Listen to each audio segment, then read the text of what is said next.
Greetings, YouTube. Today I'm going to talk about the book How to Rig an Election, Confessions of a Republican Operative by Allen Raymond with Ian Spiegelman. Now, Mr. Raymond played a part in New Hampshire political history because he was indicted and pled guilty to tampering with the phone lines here in New Hampshire in 2002. Essentially jamming the phone lines and preventing the Democratic Party from calling voters on election day to get them out to go vote. He was charged with harassment, phone harassment, I think it was, or something along those lines.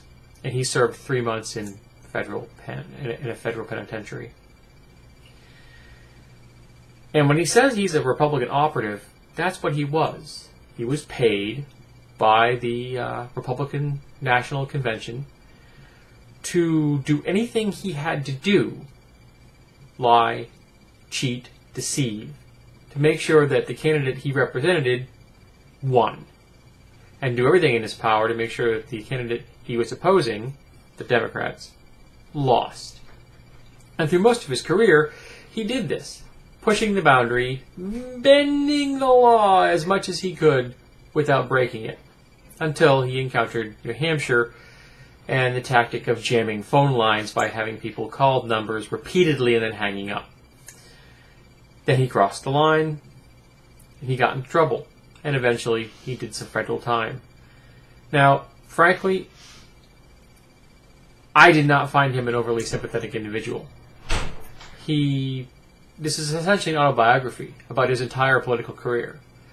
And while not a bad human being, he made his living, and a good living, getting paid some $90,000 by the RNC, to usurp the very nature of democracy in America, to undermine the foundation of what it is to be an American, the right that our members of our society have fought and died for.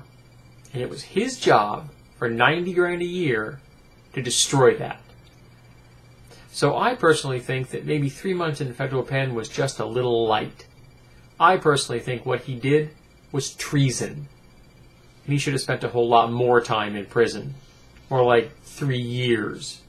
Send a really strong message to every other operative out there, Republican or Democrat, that you don't cross the line. You don't usurp the very nature of democracy. Now, this was a good book. It was well written. It was entertaining, very informative. But at the end, what I found most distressing about the whole concept is that this book has shown me that never again will there ever be a moral campaign in any political battle in America. Because any politician who tried to do one, who tried to be upstanding and moral, who no negative campaigns, just based on their own personal history, just do an up and up, straightforward, ethical, moral campaign, they're going to lose.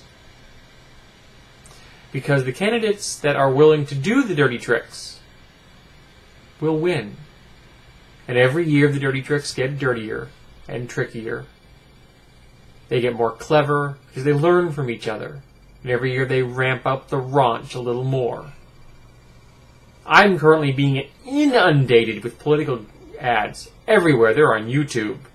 They're on radio. They're on television. They're in my mailbox. They're in the newspaper. They're everywhere. They're on billboards. They're on people's lawn. They're in car windows and bumper stickers. You can't escape them. I'm sick of them. November 2nd can't come fast enough.